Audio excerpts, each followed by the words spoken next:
All right. Hello, everybody. Welcome to HBAP Startups. Thank you for joining us this evening.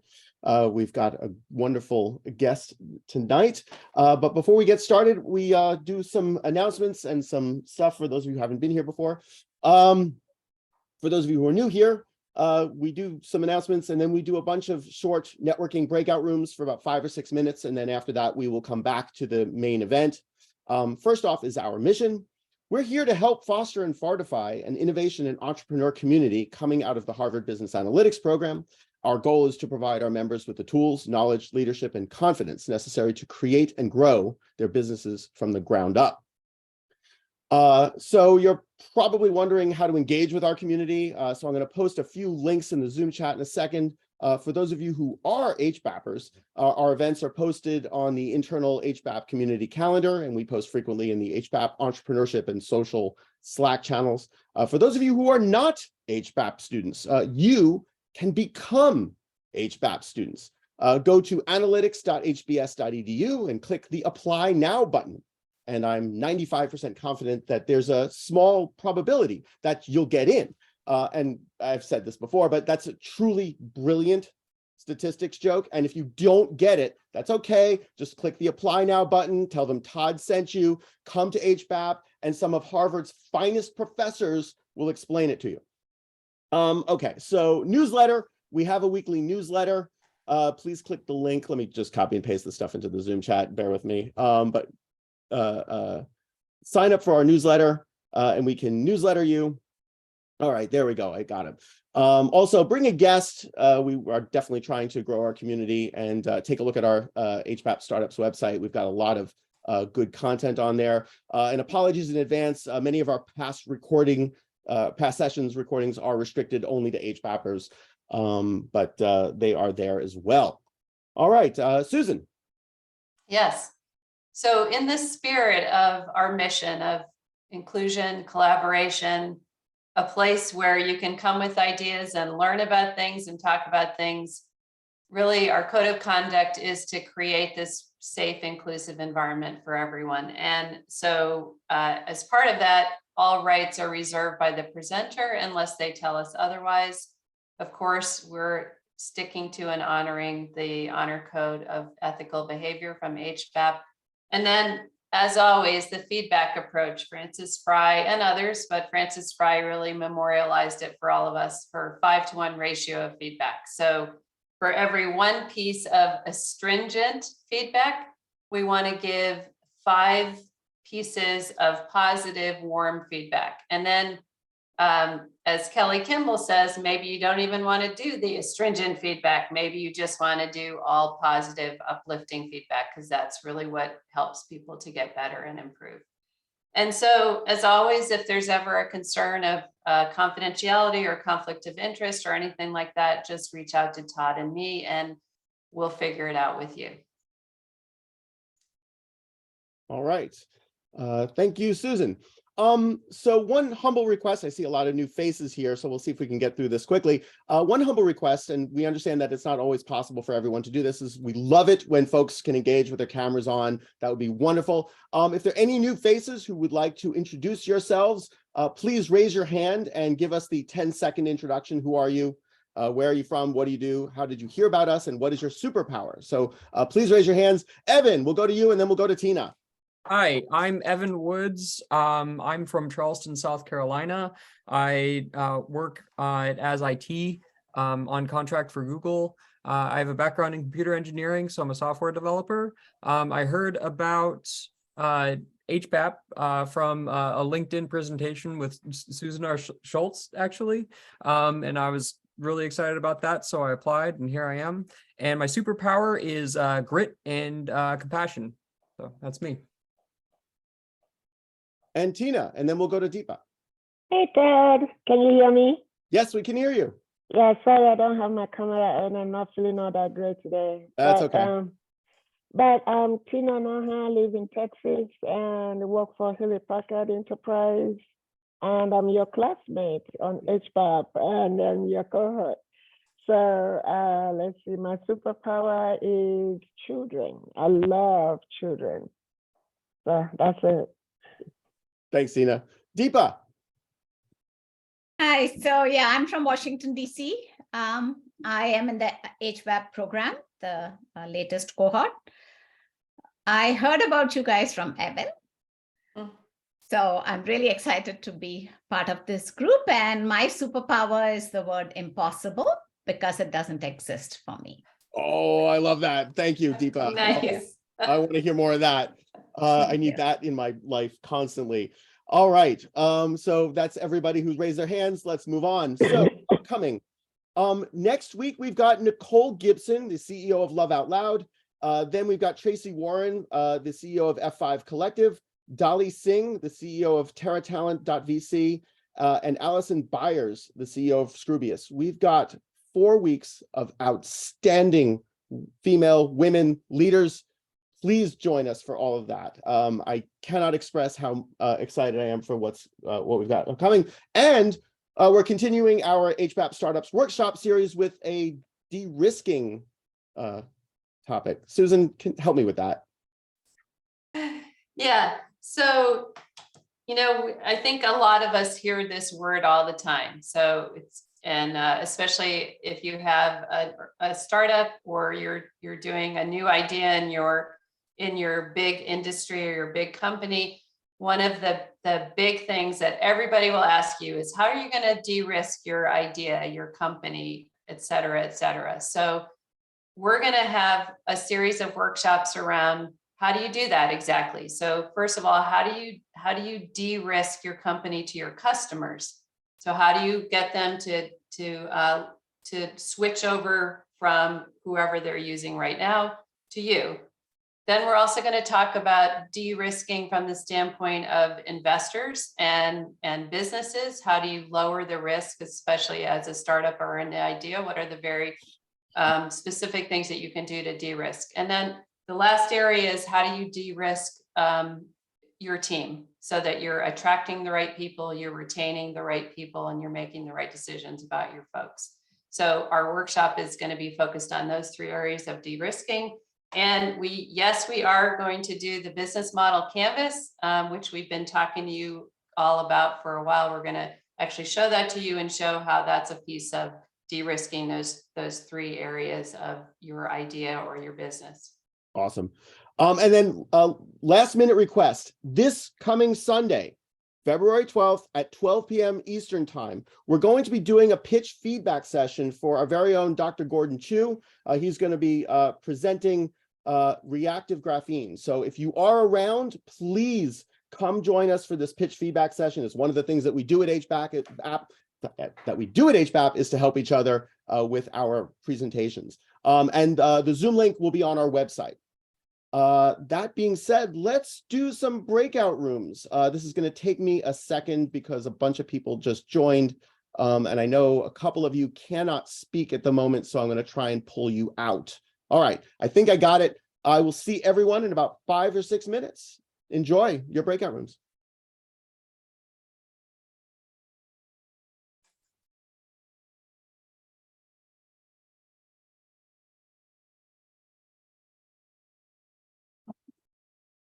And I think if somebody might be stuck by themselves, and I'm going to pull Ardiana back.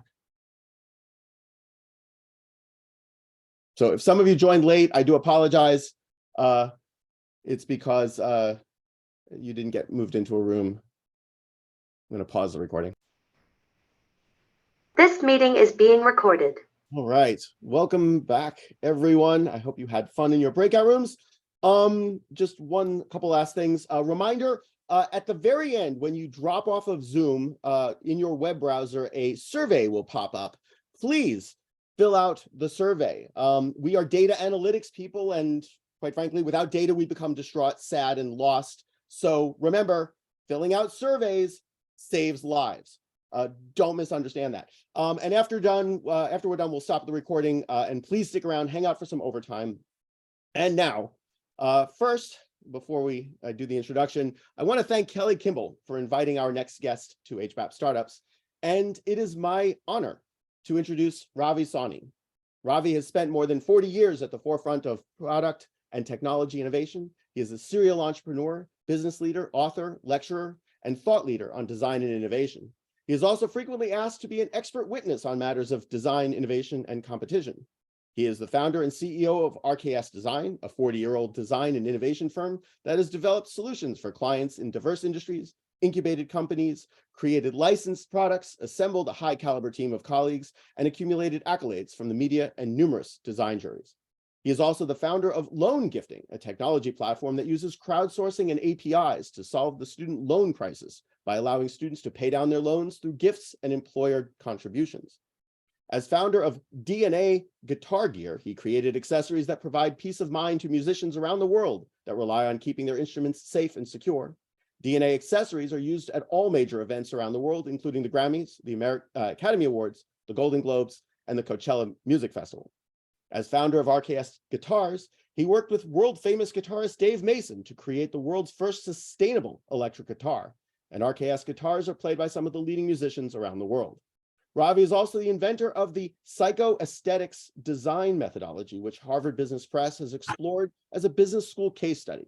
Psychoaesthetics is the central focus of Predictable Magic, a book co-authored by Sawhney and published by Wharton School Publishing in 2010. Sawhney has been inducted as a fellow in the Industrial Design Society of America and recognized with an honorary PhD from the Academy of Art University in San Francisco. He's spoken globally, and he contributes editorial on topics of design, business, innovation for Fast Co-Design, HBR.com, and Core 77. And he's the Innovator Jury Chair Emeritus of IDSA's Catalyst Case Program, championing design's power to affect positive change into business, lives, and throughout the world.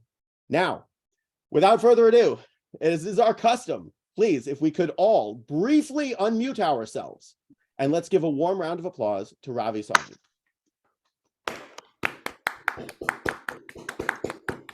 Let me stop sharing. Ravi, thank you for joining us. This is an honor and a pleasure. My pleasure. My pleasure to be here. Thank you for inviting me. So that was a very nice introduction. It's always kind of funny to hear someone talk about you in your presence, but you know, here we are. So yeah, I've been kicking around in design. So for quite some time, actually 48 years since I started working in design. It's never ending. After 48 years on my board, not at all. So the work's exciting. Yeah, we use the same methodology I'm going to show you to incubate some different companies. We use it to incubate RKS Guitars, which became a standalone company. And we used it to identify big problems in the country that design might be able to help with, and that's how we discovered the growing student debt crisis some years ago, and then we created Loan Gifting as a fintech solution. We merged with another company that works in the same space, helping people get government benefits. If you, for example, you're a doctor, a nurse, health caregiver, there are certain benefits that you can get, also school teachers. So we merged those together, and I created the name Finita, which is Finita meaning like finished, but coming from the word fin for finance. So Finita is focused on reduction of debt principal, and that's an exciting company that I'm on the board of. Also on the board of a startup actually came out of Armenia, where we reinvented the hookah, and we're launching that later this year. And that's a reinvention of 500-year-old technology. We have another startup where we've created a implant for obesity. That's an endoscopic removable implant. The guitar accessories. We're launching a new electric toothbrush that's been proven to clean your teeth better in 30 seconds. the list goes on and on. So I do play the entrepreneur on a regular basis, as either an actual incubator of a company or as an advisor to these companies, sitting on the board level. So we'll talk about psychoaesthetics. So that's my methodology. I created the term psychoaesthetics in 1992. Yes, it's a human-centered, it's universal. It's a design thinking methodology that is, probably the most exciting thing that I've ever done, because it is actually the creation of a design methodology as opposed to actually creating a design. So it has incredible application. So it's not something you get to do as a designer very often. I came out of Xerox and Xerox PARC in the late 70s, and really learned that design really is a tool for human interaction, and that it is not a standalone on itself. And designers love design, but really it's all about the human psyche and psychology.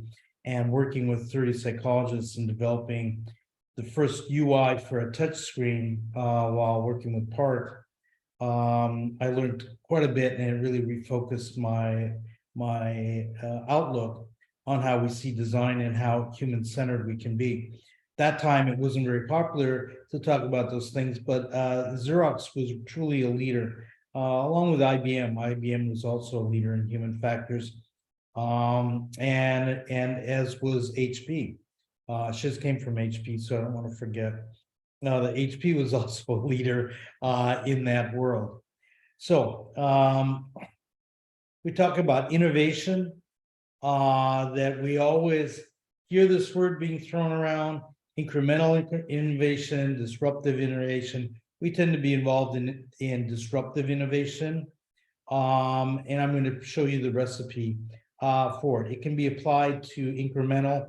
Can be applied to building roadmaps. It can be allowed to create disruption. I call it psychoaesthetics. Other people call it PA. It is a language that's shared between creatives and non-creatives.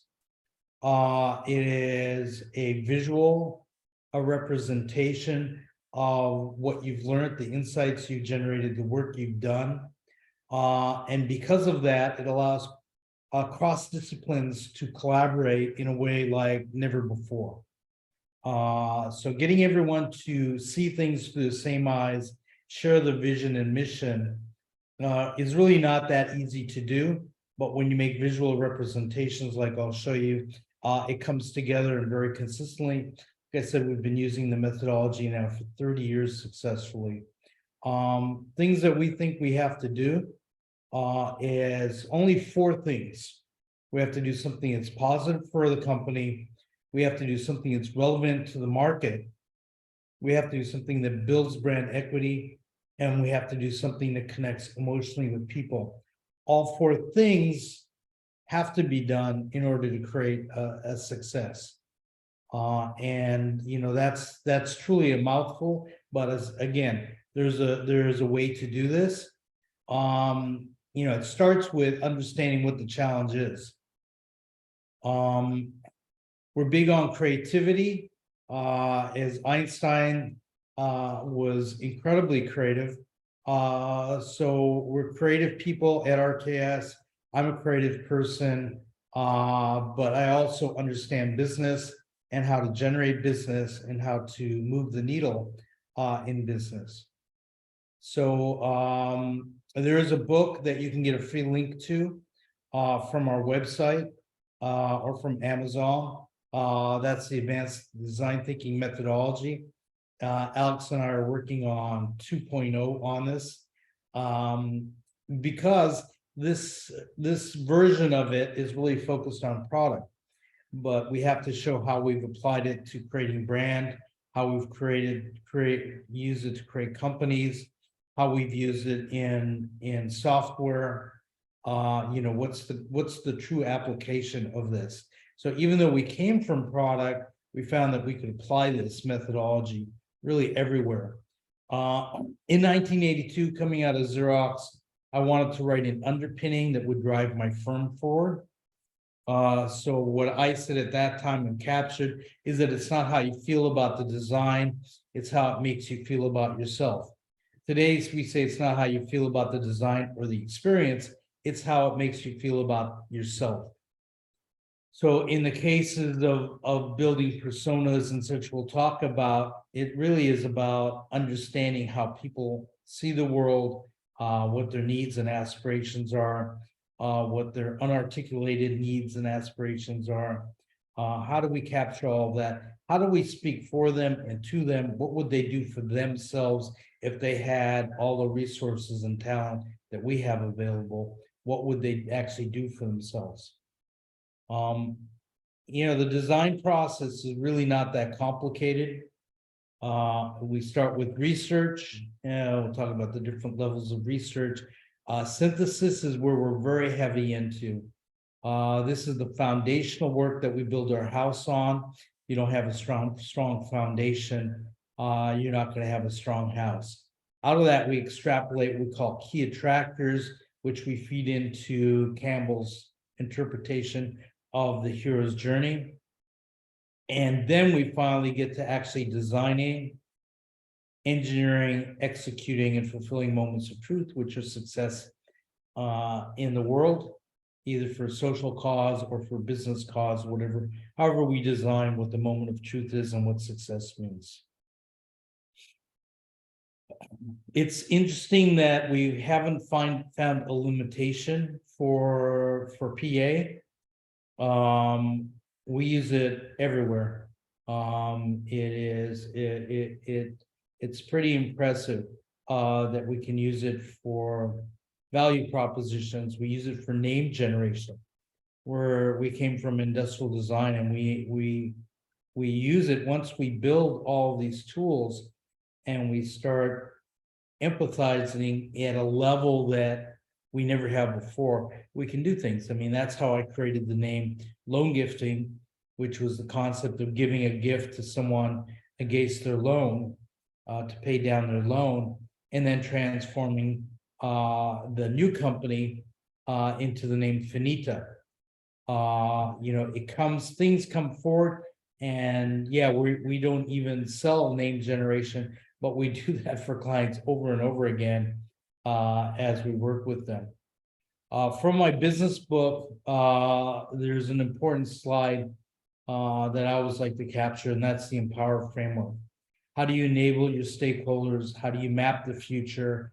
How do you personify your consumer? How do you own the opportunity? How do you work the design process? How do you engage emotionally? And then how do you reward your consumer? So again, just another way of looking at things. The Predictable Magic is a business book. The Harvard cases are more about business. The Harvard exercise is about learning psychoaesthetics and how to apply it. And the PA book is really a method book that we use in design in business schools to teach it on a higher level. So that might be multiple days in workshops and such. We did a lot of work based on Maslow. We started with Maslow's hierarchy and some of the profound things that he said. What is necessary to change a person is change his awareness of himself. We also fell in love with Joseph Campbell in The Hero's Journey. And as he said, I don't believe people are looking for the meaning of life as much as they're looking for the experience of being alive. Again, very profound thinking, and we don't claim to have invented everything that you'll see today, as much as synthesize it into a purpose and a process that's repeatable, that's shareable, and that I heard earlier we were talking about de-risking. A big reason that people engage with us for psychoaesthetics is because the risk of bringing something new to market is so incredible that front end work, if you can do it right, it really de-risks the whole proposition. So ultimately, RKS, which survives basically on people reaching out to us, and us selecting the clients, is really all based on those types of, that type of thinking and understanding. You talk about research, and again, I'm not going to repeat things that you could read in the PA book, or show you a lot of things that are all around our website, because they're really good, strong visual essays. But if you write down your questions, if you want to know about guitars and the Rolling Stones, or you want to know about Eric Clapton and guitars, or whatever, the usual questions come up, I'm happy to answer those. It's always exciting for me, because the guitars along with psychosthetics are probably the two big legacies that I have. The guitars we always think about because they're pure electric guitars with no technology, that A, they'll be around for hundreds of years, and B, someone could write a song that could change the world with one of our guitars or perform it. That's because I'm a late generation hippie, and I think that way. Not everybody thinks that way, but the reality is that music changed my life and changed the world during the Vietnam era, and it is the universal language, and guitars is the universal instrument. So we talk about research. Of course, we're big on desktop research. You've got to do a ton of that. It's easy, it's accessible, you have to capture it. Everybody knows this. Primary research is something different. So we use primary research to learn. So we do qualitative on the front end to really learn about people, to learn about their circumstance. We many times use hypotheticals towards the end of really the ethnography that we do. We interview them. We show them things that we want them to respond to on a deeper level. The basic premise is that, of course, voice of consumer is great to know where people are today. They don't know what could be. We know what could be, but we don't know what their situation is. And we don't know if we're going to create something that's relevant to them, that they understand or that they value. So it's really the blending of those that's critical.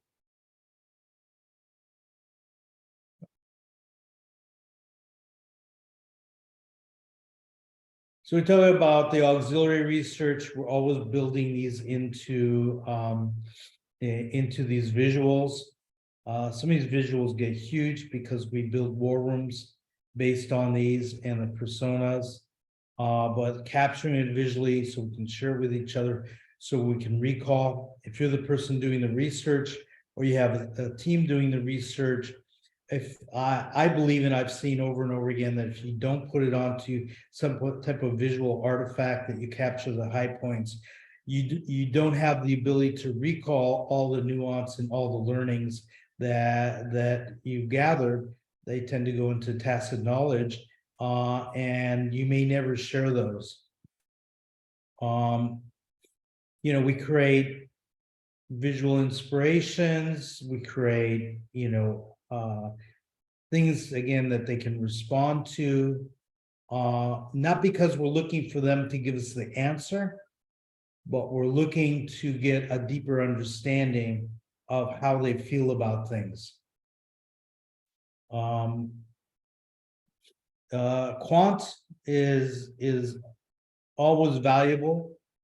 We do quantitative research to really validate what we've done, and that again is a risk mitigator for our clients.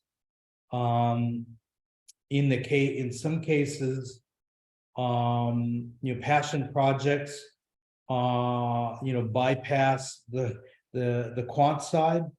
We always have to do the qualitative side, but to pass the quant side and just go straight into production.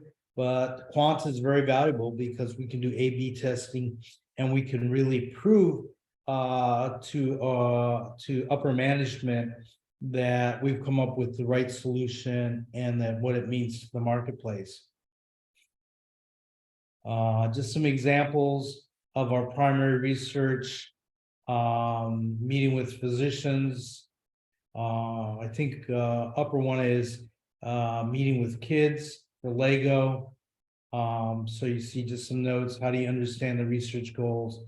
Designing a discussion guide is a critical part of this. It's a critical precursor to being successful. We're not just talking about walking in and starting to talk to people. We actually have a discussion guide. We have basically a mapping to identify the demographics and the psychographics of the personas that are going to represent the market to us. If you don't get that right, everything is going to be wrong. So knowing the right people to ask the questions to and defining that and getting the right split of male, female, professional, non-professional, whatever it is, you've got to get that in even creating the size of the sampling. In some cases, we've sampled hundreds of people. Other cases, we've done the job with 10 people. So everyone probably knows this, not asking leading questions, letting people talk, and basically getting them to open up and asking the question, why? Why do you feel that way? We don't do focus groups, which is often asked why don't we do focus groups? Focus groups haven't been helpful for us because we do one-on-one interviews, we do other types of research and validation. And in focus groups, there's always the dynamic of the alpha leading the group. My most famous story is when we were doing portable phones for the home. We created some phenomenal designs and we're in the focus group. And for 90 minutes, people are raving about it. And there, of course, is an alpha and she is like leading the group, talking about everything, how great it is, how much they love it. The client is, ready to sign the check to go ahead into tooling and production. When it comes to the final question from the group, would you buy this? She immediately says, no, I would not. I would not buy this product. And then it's like dominoes, right? If she said no, everybody else says no. So before we did anything crazy like hit our heads on the glass, everybody left, and then I just felt compelled to follow that one person out to the parking lot. And I just kind of said, excuse me, can I ask you a question? It's like, sure. I said, you were so positive about everything about our phone that, but when it came to the question, why would you buy one? You said, absolutely not. And I was just kind of like, I need to understand why. She said, well, a week ago, I bought a new phone. What would I need another phone for? Well, yeah. So perfectly logical, but nobody asked why, right? Nobody asked why. So the results of that focus group were a tremendous negative because of the group dynamic and that question. Interviewing is so critical. Kind of like, skipping around, how do we synthesize? This is where we find that we have true value and we're somewhat unique in our field, is that we put so much work into synthesis. So, many people will ask you to do all the research and say, what was the critical insight? Well, that doesn't really tell much of a story. but you have to synthesize it. We synthesize the people into personas and persona dashboards. So they get a name, they represent a segment of the market. We sometimes use archetypes to get a group perspective. But essentially what goes into the personas is critical: the ethnography, the demographics, the market research, the analytics. What comes out for us are the tools that we're going to use to move forward. The user scenarios, or the triggers, the things that they look for. What are the key attractors? How do you even get someone's attention? Is a big challenge. And then how do you create meaning out of that and value out of that? And then the dashboards. And the dashboards sometimes, many often become these kind of 6 foot, 7 foot tall posters, and we put those in the war room. And sometimes you've got 10 personas up on the wall. And when you're looking at that persona and you've got their dashboard up, it changes your whole point of view. The conversation changes, the collaboration changes. We look at triggers. They're different for each program, and we weight those. Typical scenario might be price sensitivity on the left and self-expression on the right. Just giving more of a visual kind of calibration to the whole team about what's important to people. And you'll see that on the PA map as well. Price sensitivity, of course, is always critical. But some people are, if we're looking at fashion, they may be much more heavily weighted on self-expression. And then understanding the triggers. You've got to go deep into these, and these are all collaborative tools. And the reason I say that is that even though there may be a leader on a program, we put this up and we debate and discuss these. There could be, in some cases, there could be a ton of triggers, but it's really a case by case. What are the triggers? What has to be done? Here's some examples of personas, and you kind of see, quite a bit. In some cases, we show what car they drive, what kind of personal accessories they have. In some cases where we're doing products for the household, we'll show where they live. It just varies, but these become our dashboards. And then the archetypes, that just basically helps us focus on who are the people that we have to address. Of course, in medical, patient, caretaker, the rep, the healthcare professional, even the payer, they all become important because they all have the ability to make a positive or negative decision. What do we find out of that? Patterns, statistics, insights. We form the conclusions. We do deep dives. And eventually we get to the point of where we start mapping. Now, mapping started in the 90s. We looked at Maslow, and then we started mapping things differently. So what we found from Maslow, of course, was that he had the hierarchy of needs. And we looked at that and said, is that relevant today?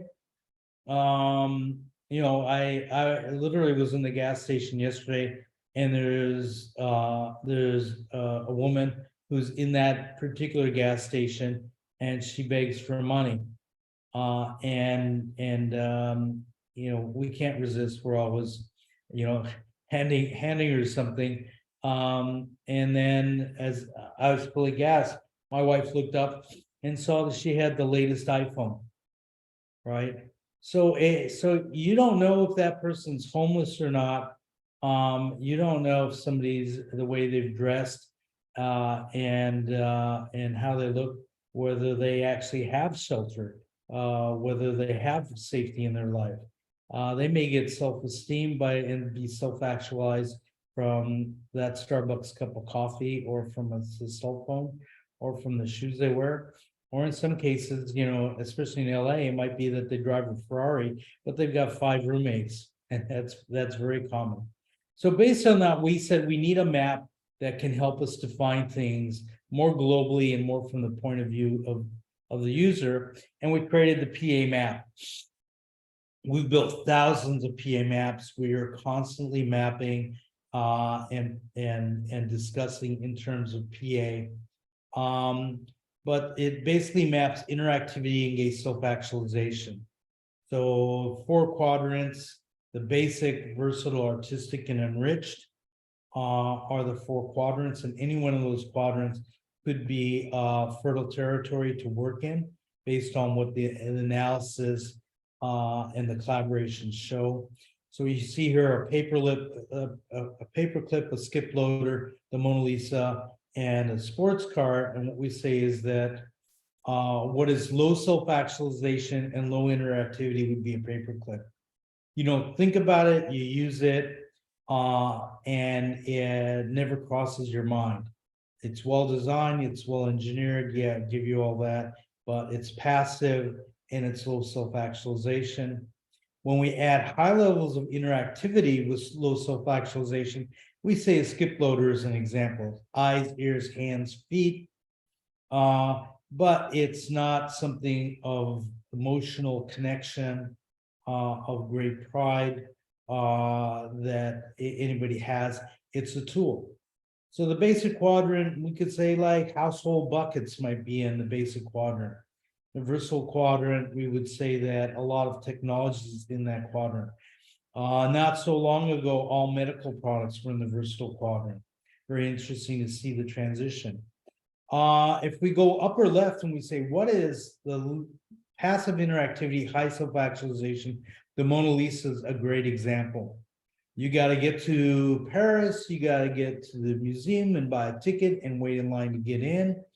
And you've got to walk past 100 masterpieces to get to see the Mona Lisa, and you wait in line and you're behind rope and it's behind glass and you're 10 feet away and there's a guard there. And I saw it, I don't know, 40 years ago, and I remember it like yesterday. And I argue that, you know, it is so self-actualizing that you don't even care if that's the real Mona Lisa. You know, maybe it's a forgery up there, then they have the real one in the back somewhere. You don't care. It's just so self-actualizing to see it. That's the artistic quadrant, which is interesting because we used to be fashion products, not anymore. And then we go to the enriched quadrant. So the sports car is eyes, ears, hands, feet. It's self-actualizing. It's the finish, it's the design, it's the smell of the leather, it's everything about it. I'm not a Ferrari fan. We do have, right when we turn the corner off the freeway, there's a beautiful Ferrari dealership there. And I was, you know, you can see how self-actualized somebody becomes by owning that. You know, they could take it on the racetrack, but they never do. They're self-actualized by owning it, enjoying the sound, everything about it. We find that we can map everything, but what's also critical is that how do we look at things? So if we look at phones in the US, we could say that a free phone is in the basic quadrant by the paperclip, and the latest iPhone, whatever, 13, is in the upper right. Right. Now, if we change and in the upper left is where things are going. Passive interactivity, self-actualization with the least amount of interactivity, right? So voice actuation, a beautiful artifact sitting there on our counter that we can speak to and tells us the weather, and we can order dinner from it and change the radio station and on and on. The fact that it may be listening to us too is a separate subject, but that's where the world has changed because of technology overload, right? I mean, I dread learning something new on my phone. I dread the fact that when I logged on to Zoom today, it said that it was going to upload an update. I cringe. It's like, you're gonna change the interface on me, aren't you? So that's what we're looking for. In the 90s, they asked me to write about what technology is doing for us. And I said, I'm less concerned about what technology is doing for us as much as I am about what it's doing to us. So now people turn off their phones and they do whatever they can. The idea that the map has to be about the people, right? So this is, my wife and I went to Africa for World Bicycle Relief. We built bicycles that were given to villagers to help the girls in the family, because the boys don't have to do the morning chores. Culturally, they go up to school and the girls are left behind, and we build these bikes that the girls can ride to school, and it becomes a family bike. We met this person. That's not one of the bikes that we build. The bikes that World Bicycle Relief builds are really tanks. But we met this person. He delivers coal and hay on his bicycle. Now, the phone for him, if we in our design world and design egos designed this incredibly beautiful artifact that was the latest LG, Samsung, Nokia, Apple phone, it would be too expensive and be irrelevant to him, right? So we need to understand that what does it really take to make sense to this person? And when we do, it changes their life. They have their bank online, they have the weather online, they have a radio, they have WhatsApp, right? If they're a farmer, they're selling their vegetables or their whatever they grow through the phone, completely changes their life. And the fact that we went to his house and he has a mud house with a straw roof, with a corrugated metal door, with a bicycle lock that locks it up. And there's no running water, there's no natural gas, there's no utilities, there's no facilities whatsoever. The fact that he rides an hour a day every couple of days to charge his phone is well worth it. Right. So understanding the people is so critical. Understanding key attractors is really, so important. How do you attract someone? Right. So we talk about, how do we map things out? What's important to them? What do we see is important to them? What do we see are the things, right? Ease of use, intuitive operation, quality, material, form.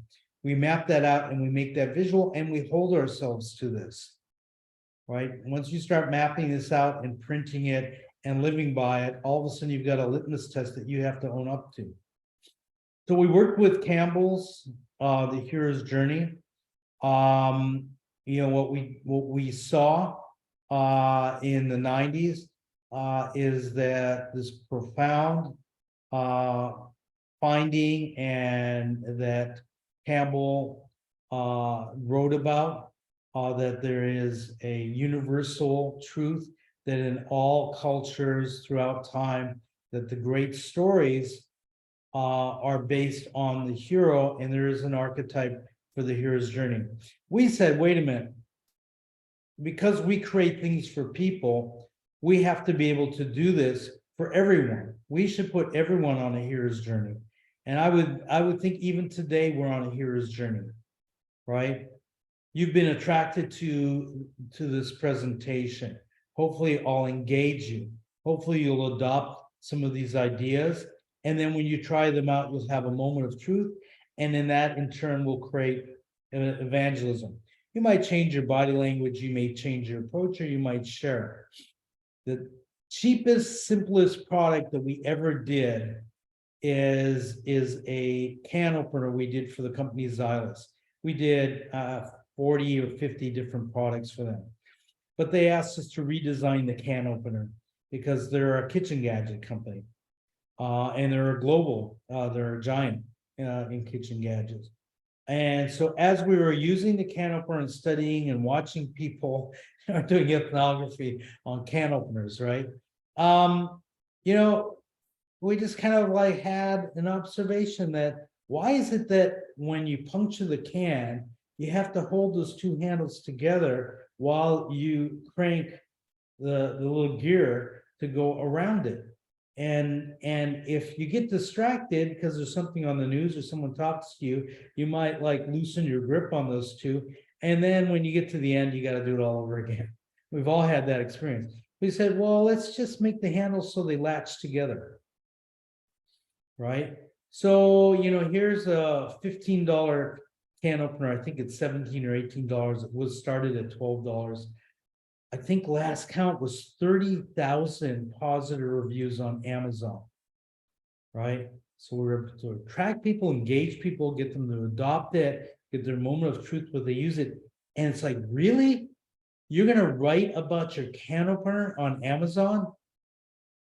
But people felt that good about their can opener that they actually wrote about it.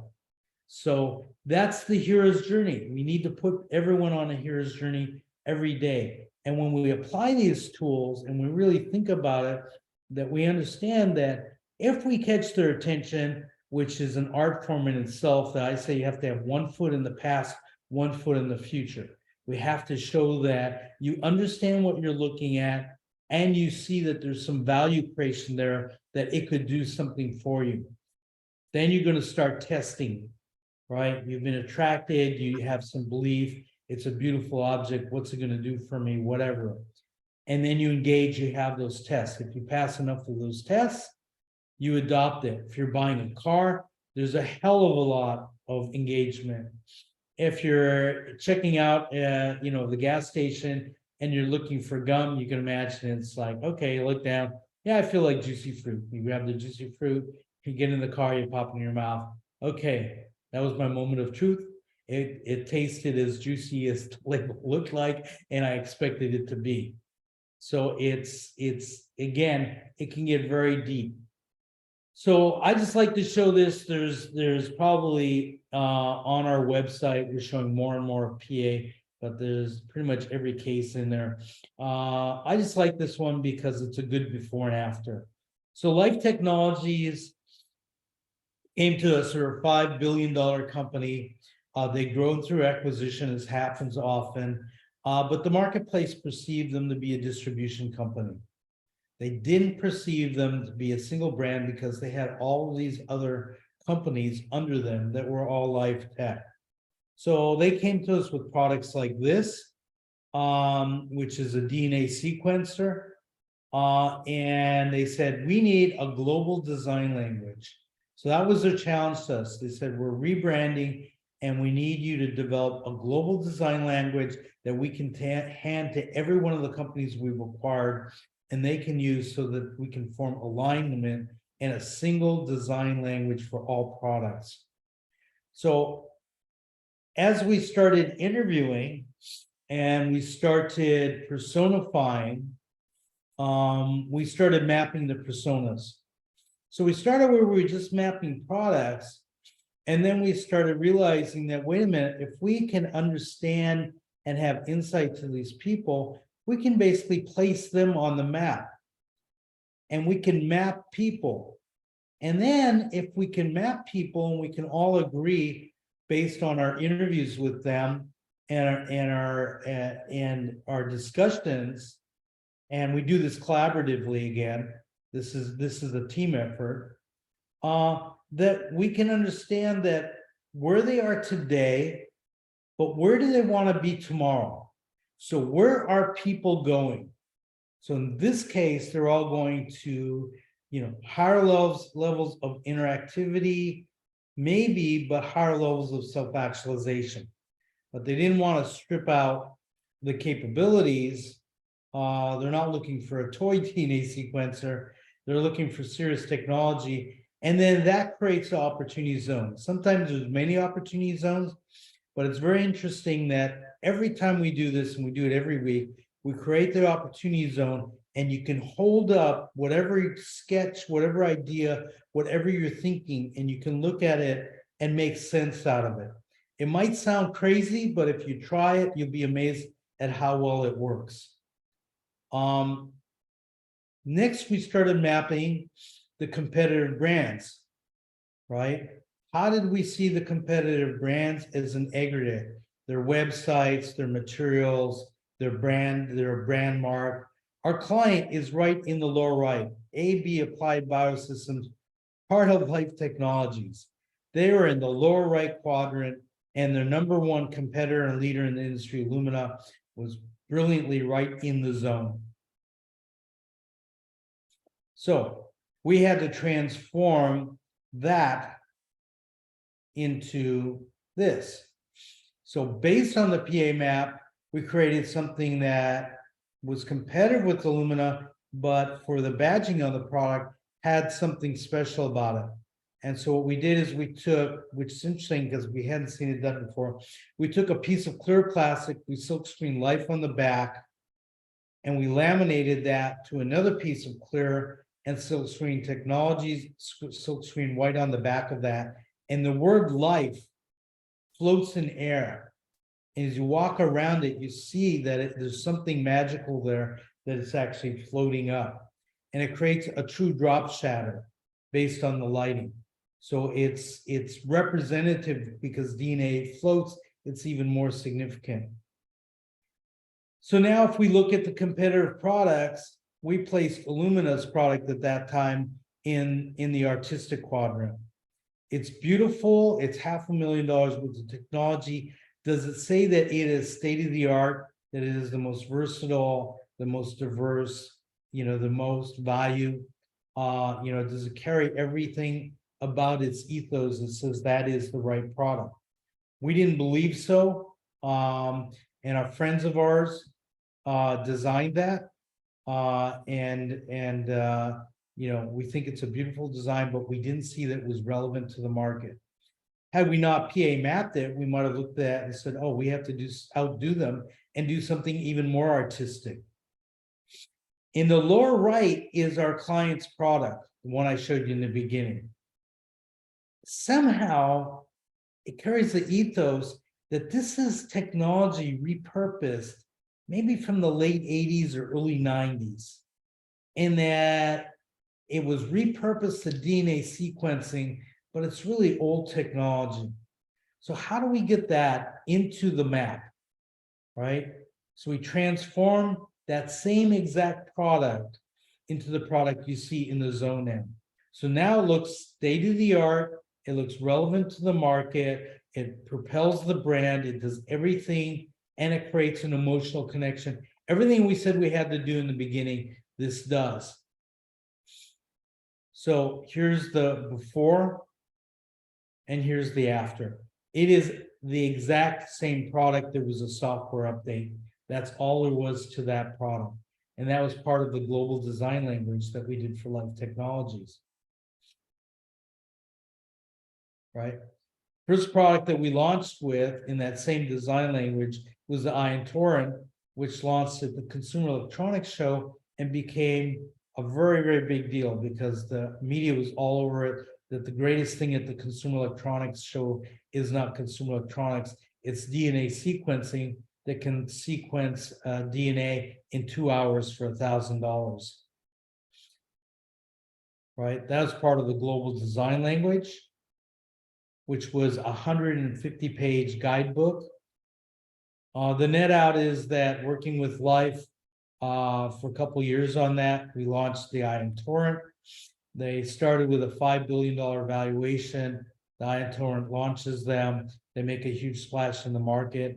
And then they're acquired 4 months later for $15.6 billion. I would like to say all because of us. That's not by any means all because of us, but we played a role. So things that I want to bring to your attention are things like the Harvard case study on RKS guitars. I mentioned that before. The guitars are played by the Eagles. They're played by the Rolling Stone. It's an Eric Clapton's book of favorite guitars. Dave Mason from the band Traffic was the partner I brought in on that. Just an amazing ride when we were building guitars, and we incubated this guitar company.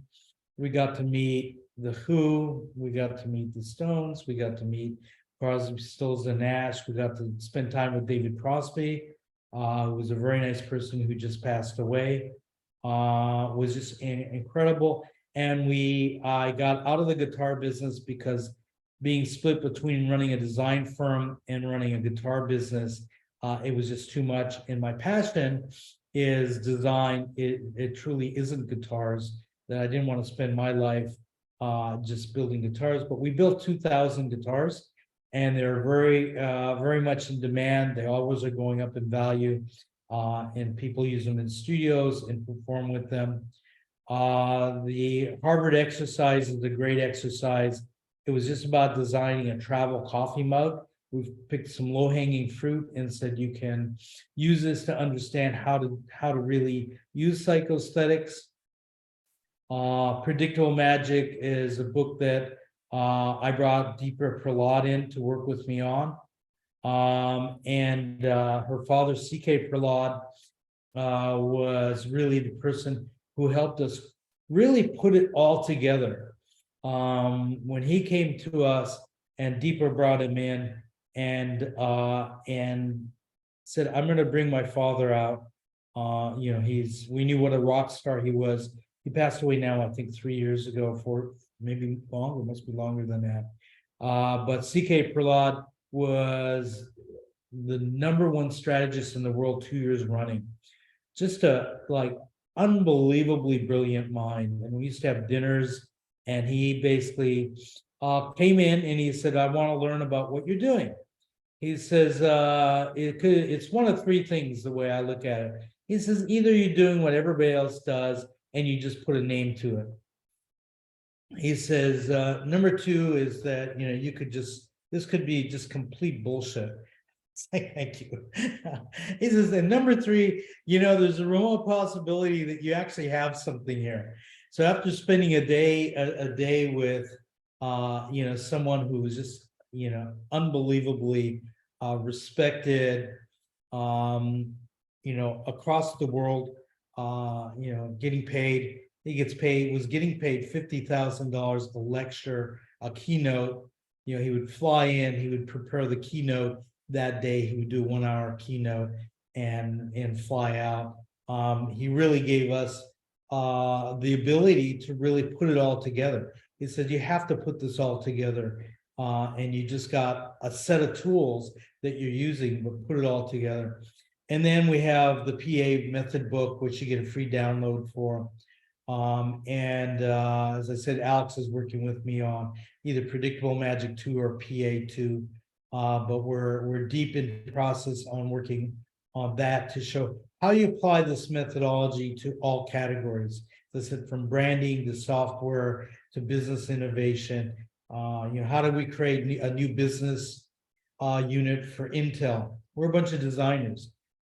Why did they even hire us to do that? They did hire us because they believe psychosthetics could discover things and could put things together. Our final deliverable for Intel on the project were always business plans. When Unilever came to us and said, we have a global initiative that we want to reduce the amount of water used in laundry to help the water crisis globally. And we want to have a positive effect on 1 billion people after 5 years of launch. And we used the PA process. So they came to us. We were in rural villages in India, Africa. We were in rural villages in China. We were in, developed economies of Holland and the UK and throughout Europe. And we put it all together. And then we did these immersive sessions where we brought in non-designers, technologists, scientists, marketeers, everyone. We had 3 rooms in London with about 20 people in each room. We're talking about reducing water and in laundry and what are the possibilities. One of the scientists, after a day, finally synthesized it all together. He says, maybe I have a good answer. I have a patent on a flocculation technology that's in a pill. And because we knew most of the world does bucket washes, you have like a series of 5-gallon buckets, that you could basically put the clothes in with the detergent, wash the clothes, add this pill. It will coagulate the dirt and the gel into a thin film, which you can scoop out and throw into your garden. It'll help the garden. And instead of having 5 buckets or 4 buckets to do your laundry, you can basically do it in 1 bucket. So it's that type of thing that you wouldn't think that someone would come to us for. Originally somebody came to us because oh, you're an industrial design firm. Our product is too ugly, make it pretty.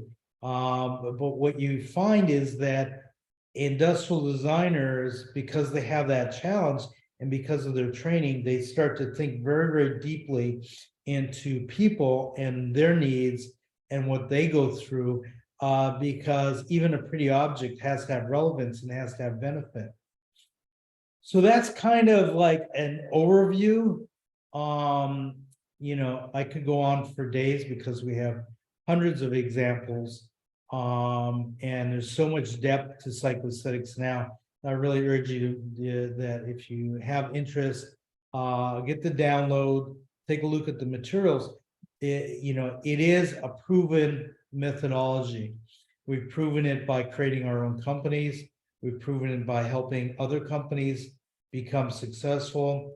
We helped MiniMed evolve from a failing company making diabetic infusion pumps. They were down from 60 million in revenue to 30 million.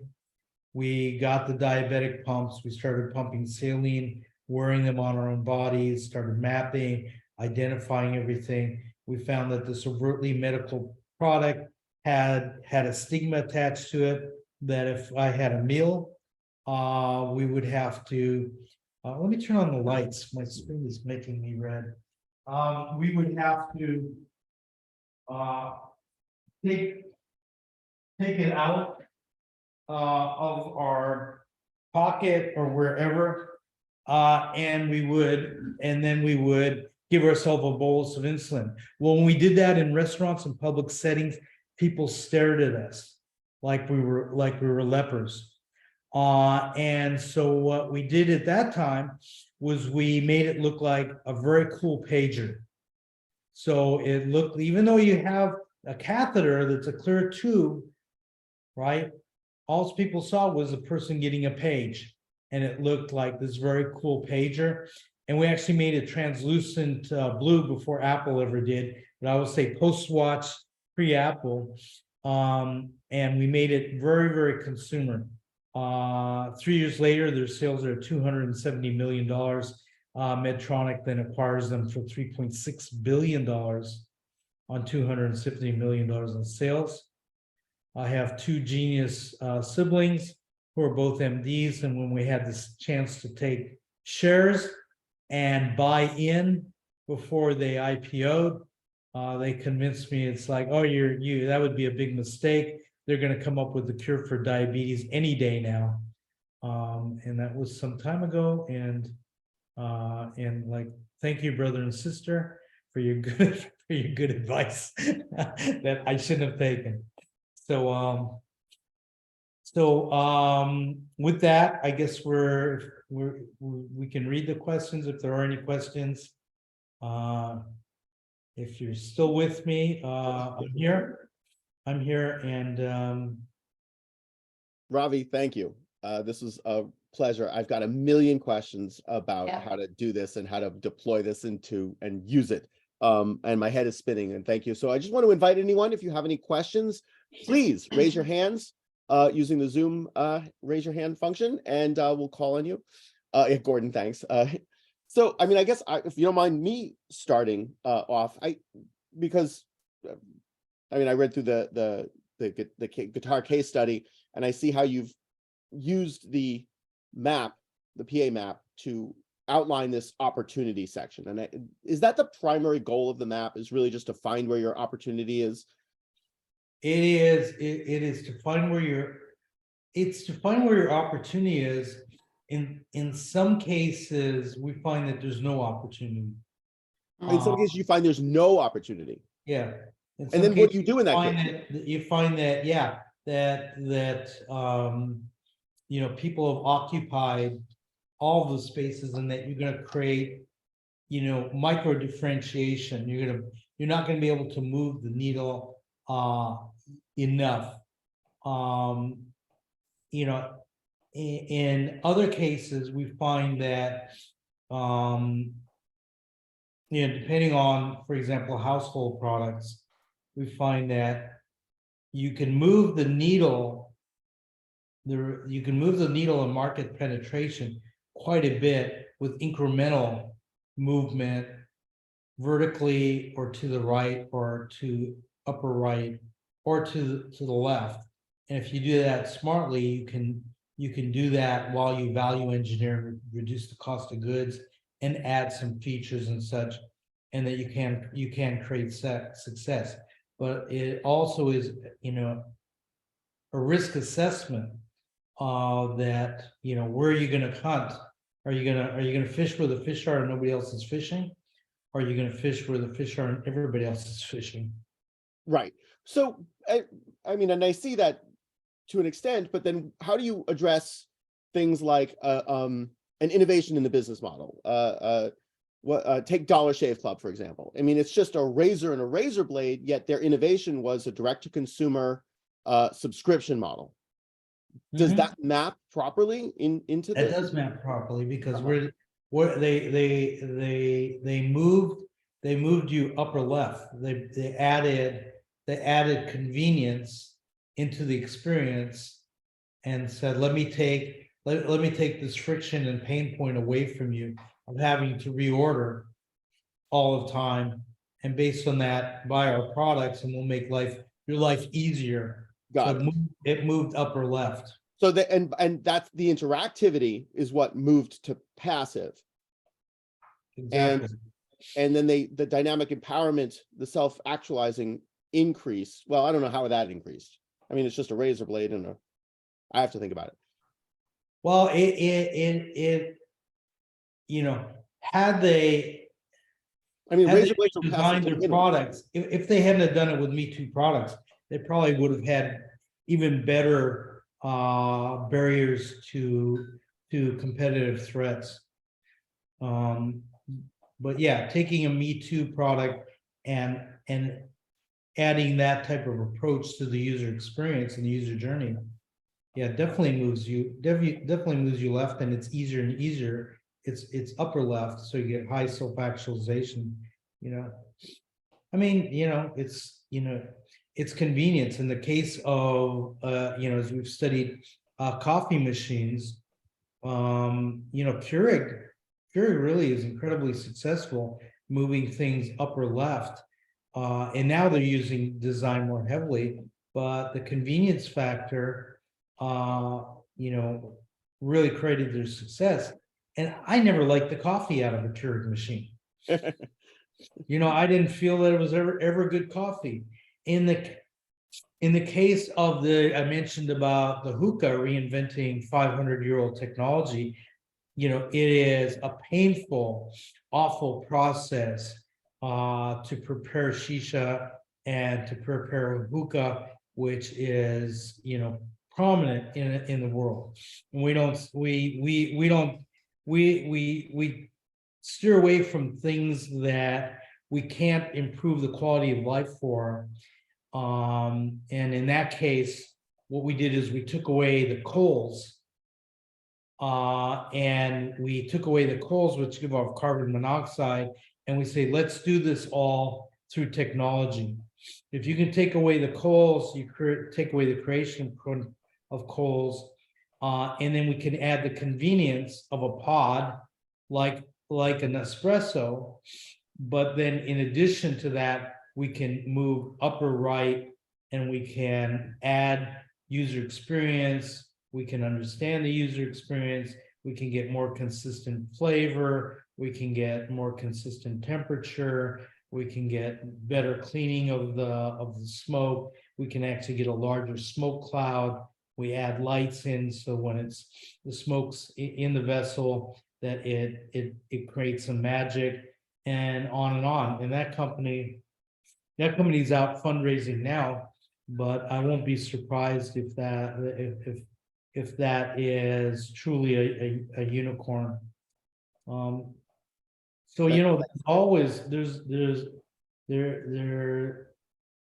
there's always some way to do it, except for those exceptions where people have really kind of own the market. I don't know that we could create value for a new shoe company, for example. Right. Okay. I want to get to some of the Q&A with the time that we have left. So DJ, and then we'll go to Victor.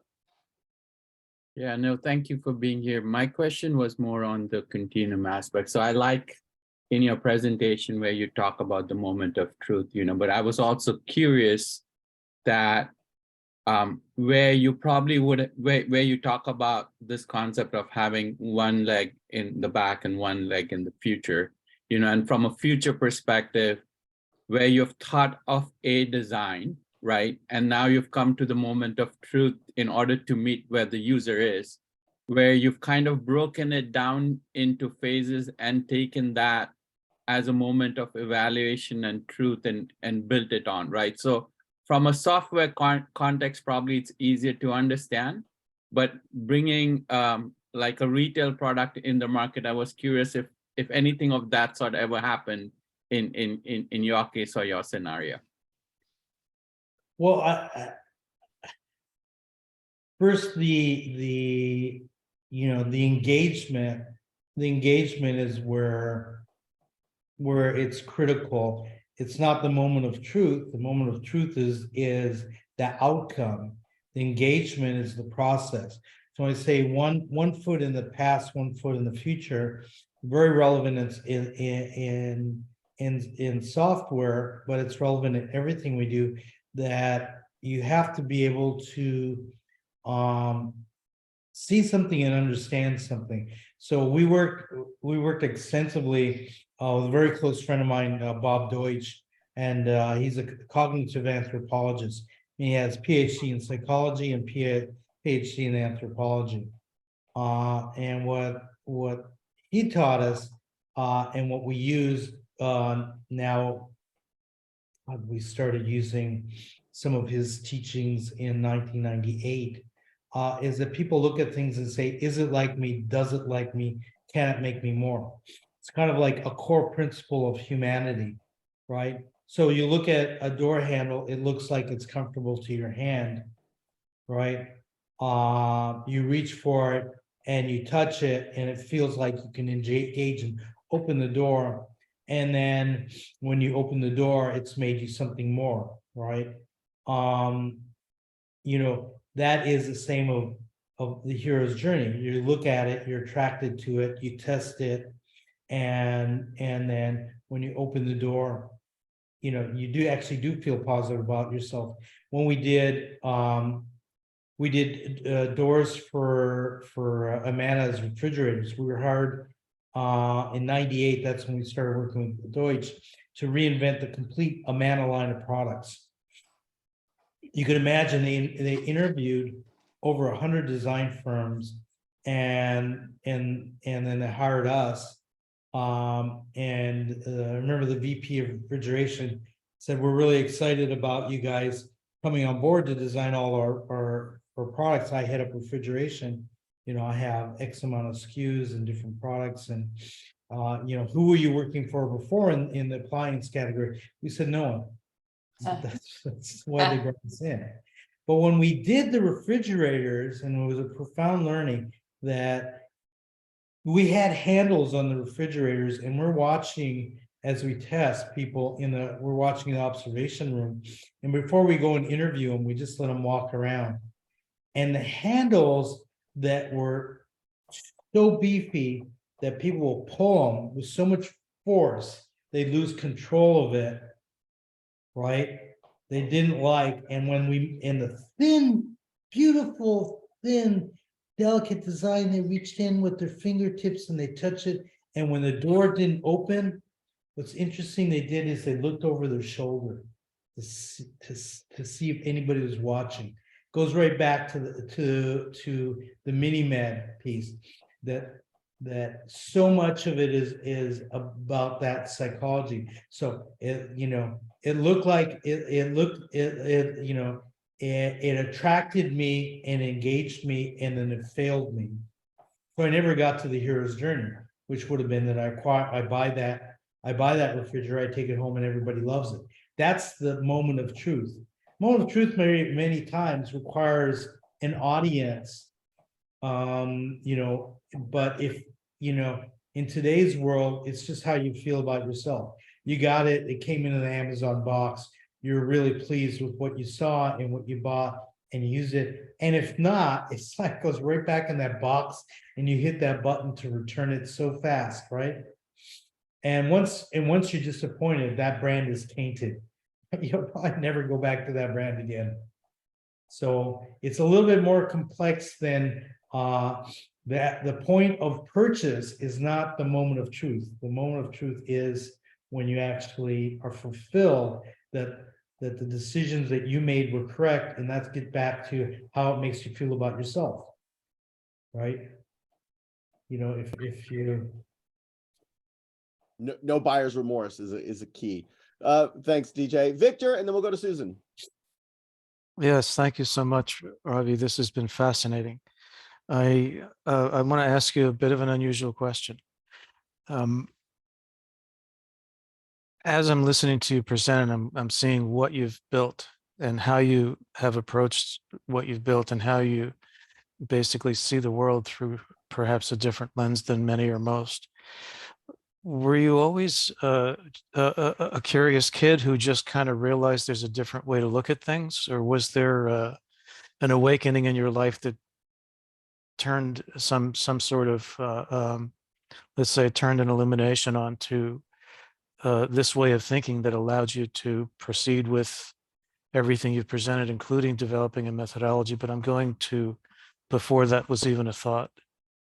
Could you share that with us? It's a very timely question. We had over this weekend, we had my boss from Xerox, who hired me out of college. He came over to stay with us in Palm Springs.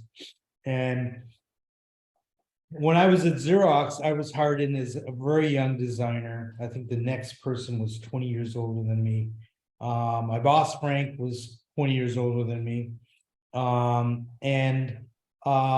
We were working on traditional industrial design. I was part of that team. And Frank came to me and said, we have a group in the next building who is developing a way to make buttons on a computer screen, and that they've advanced the technology far beyond any control panel, because it just does so much that we can't do it on a control panel. And so they have been working with Carroll Technologies, and they've taken that little, it was a little screen the size of the original Mac, kind of like 5 inches by 7 inches, and they shot LEDs across. And when you broke the LED, that would be that could trigger the technology. So he said, I want you to go over and work. There's 30 PhD psychologists working on. There's 200 programmers and technologists. There's Park, the technology. You got to go up to Park and work with them, and you got to work with these psychologists. And I said, that doesn't sound very interesting to me, Frank. I said, I don't really need this job, so how about I just quit. I said, consider this my 2-week notice. And Frank actually said, Ravi, you're pretty young. At that time, I was like 22. And he says, I might have been 23. He says, you don't know what you might learn. And so, I kind of said, yeah, I guess. And I went over there, and what I learned was that it is all about human factors. It's all about human psyche and psychology, and a challenge to get somebody to touch a screen and to have buttons drawn and to motivate them to even interact with a touch screen was a huge challenge. And we used to watch weeks and weeks. We'd watch and test with the interface and have people just walk into a room and see if they would actually touch the buttons to, start, and they didn't. When they finally did, we all started screaming and jumping up and down. And then we ruined the test because the person on the other side of the wall heard people screaming. So yeah, but that was the event that really kind of said, you need to have all the talent to be a great designer. You need to have great people around you to be a great designer. But there's something much more about it. If you want to really do something for people more than just give them an object of beauty, if you really want to change their lives and do something for them. And, at that time, just out of, I don't know what I was doing. So I said, well, people don't know where to go when we start evolving. So I put a little bar on the top, a status bar. I said, well, I'm going to put the status in this bar so they know where to look every time. And I said, I'm going to put a little button over here on the far right that says help. And I'm going to keep it there every time so people know. And on the left is going to be a home button. And it was just, somebody else might have been doing the same thing in software, and it was kind of logical, but that's what I did at that time at Xerox. We still see things like that today. Well, listen, thanks so much for sharing. It's a fascinating story, and Sure. really appreciate your coming and sharing all of it with us tonight. Thank you. Thanks. Victor, thank you. We did stay up till 1 o'clock drinking whiskey Saturday night, Frank and I. Thanks, Victor. Susan, and then we'll go to Mafe. Yeah, so, oh my goodness, Ravi, this is incredible. Thank you. And so many takeaways for my startup as well. So I have a very practical question for you. So I'm listening to all this and it looks awesome, and it also looks intense. And so, the rule, it takes 10,000 hours to become an expert in something. And most of us on this call can probably not afford you all right now. So just a rough estimate, how long might it take for us to get okay with using these tools? And in addition to reading your books, what else would you recommend? Well, the method book, if you go step by step, will get you there out of the gate. Now, if you're doing a global project like for Unilever, of course you're gonna spend months and years doing that. But if you only pick some of the tools like the journey and the map, you would be in much better position than you are now, and you could do that in a day. You could do that collaboratively very quickly. The deeper you go with the tools, the more you'll get out of it. But you can get a rough idea. If you're doing software, you might look at your key screens and map those against your competitors' key screens and or other reference software that's out there, analogous competitors. So it's really not rocket science to do it. It's just a process, and it's using the right tools in the right sequence. And then, as I said, the two, we're agnostic. We'll pick up any tool at any time. But the two things that really pull everything together are the PA map, and the hero's journey.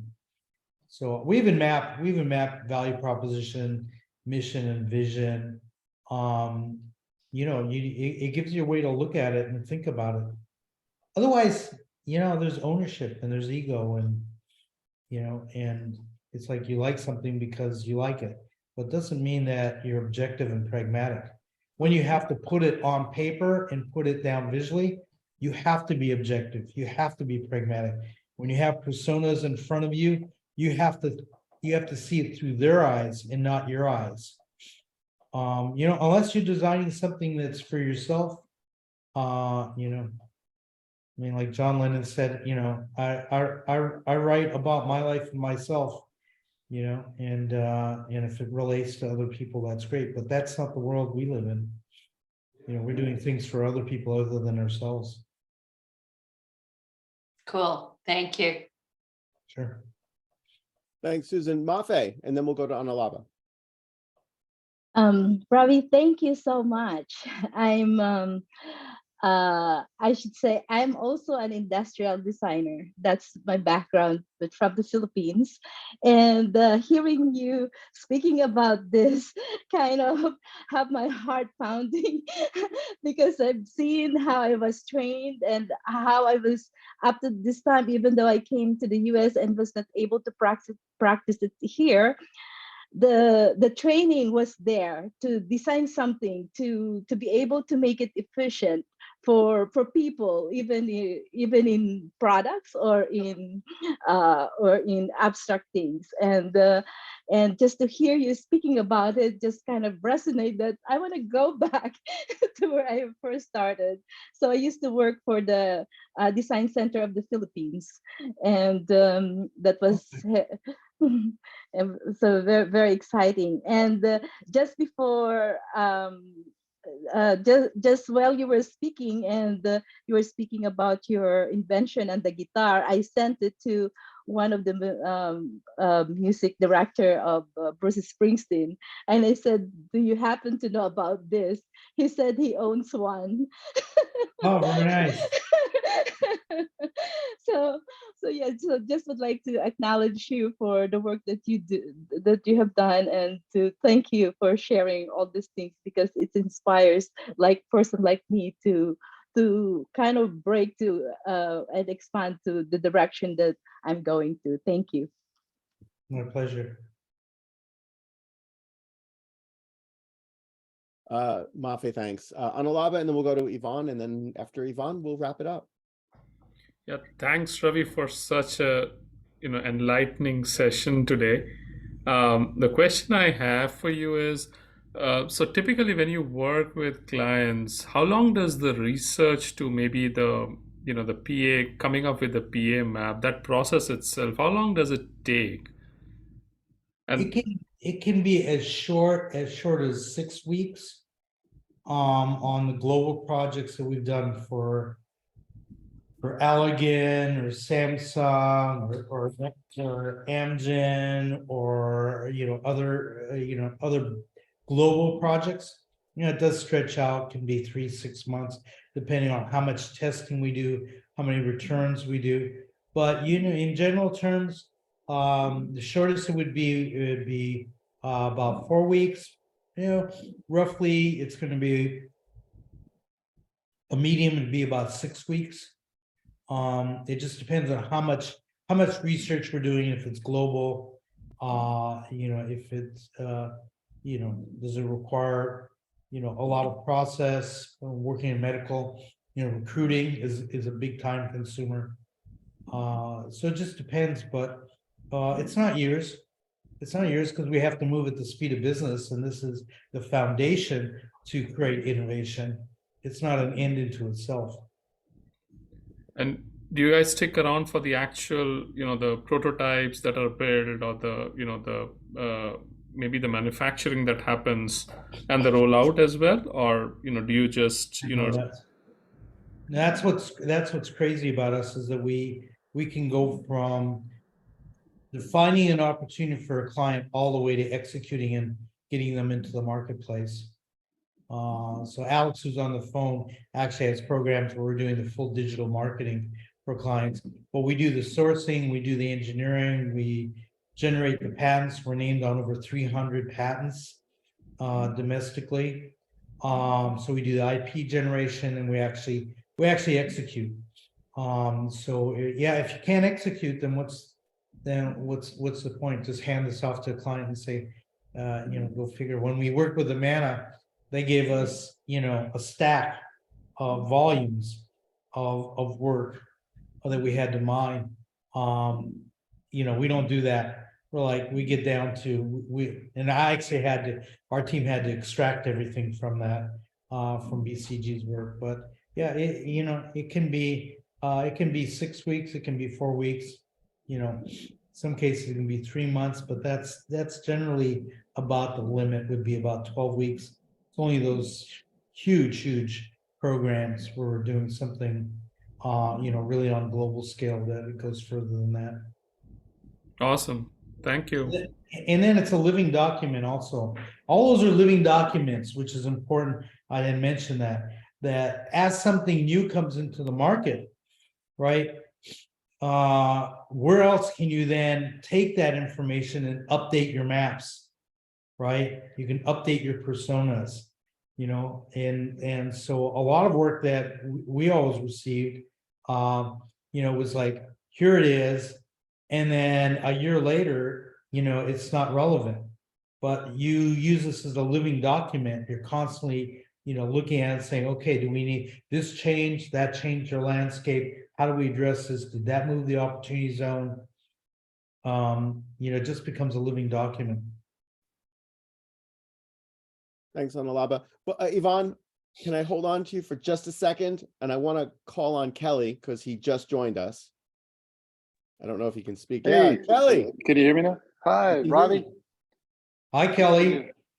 Sorry about that. I'm in Melbourne, Australia, and I had a presentation I was making exactly when yours happened. So I had to not see the first hour. So if you could just start over, I would appreciate it. Yeah, as soon as you get home, I'll be right over there. Got it. I just wanted to say thank you for doing this. I really appreciate it. This is a great group of people, and I have no idea what you said, but I hope they're getting some value out of it. So thank you. I have no idea what I said either, but whatever I said, I hope it was good. I took lots of notes. So It was awesome. Yes. Thank you. It's recorded. It's recorded. Yvonne, thank And you. I know that it's also dangerous to interrupt Yvonne, so I'm going to leave it there. I'm going to leave it that. Yvonne, thank you. Thanks, Kelly.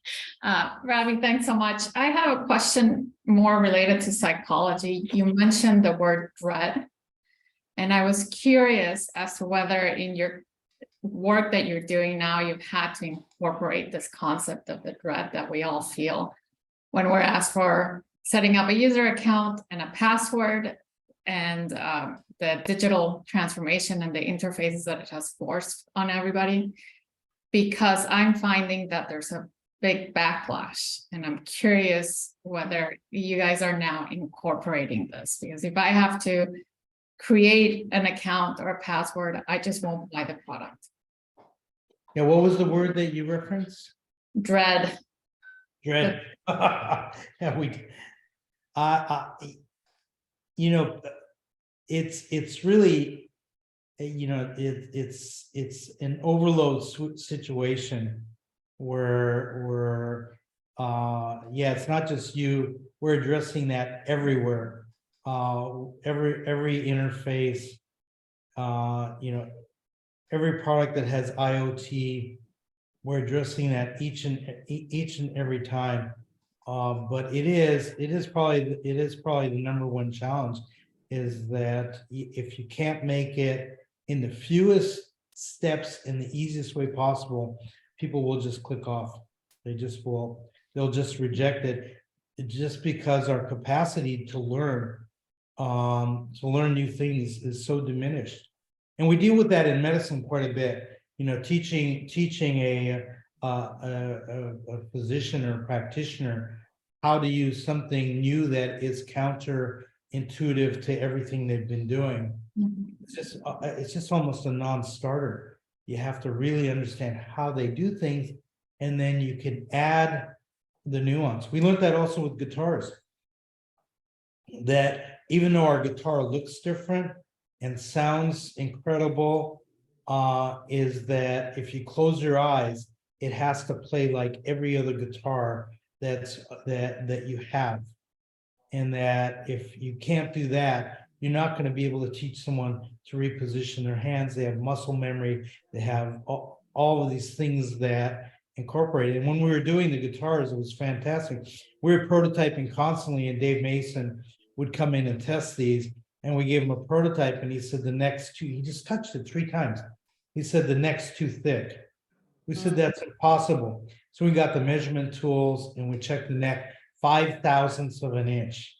It's too thick, right? Almost the thickness of two hairs. You know, if you have thick hair, it might be the thickness of one hair. I don't know. But, you know, Wow. you can imagine that so there's so much that is addressed. As I said, when you make it visual, and that's why I'm a big proponent of that, that there's so much that you can't articulate and you don't even know what's happening. But when you see it, you know it. And that's part of the beauty of it. It's not superficial. It's just when you see it, you know it. And you know, if you remember the book Blink, that how people could look at a work of art and feel that this is a forgery, right? And Yeah. but couldn't tell you why. And we lace all that nuance into things that people can't articulate or tell us, but we watch them and we see how they interact with it. Great. Thanks so much. Sure. Yvonne, thank you. Ravi, this was an honor and a pleasure, and I just don't have enough words to thank you enough. Thank you. This. Very This is kind a of you. real treat. Thank you for joining us. I'm going to end the recording now, but before I do, I just want a couple of announcements. Reminder, please, when you drop off of Zoom, please fill out that survey. Filling out surveys saves lives. And also from upcoming, I do have, just want to remind everyone, next week we've got Nicole Gibson, the CEO from Love Out Loud. Following week is Tracy Warren from F5 Collective. Then we've got Dolly Singh from Terra Talent.vc and Allison Byers from Scroobius. And there will be an upcoming announcement regarding Allison's session at Scroobius. Thank you again. And I'm going to pause the recording and please stick around for some overtime.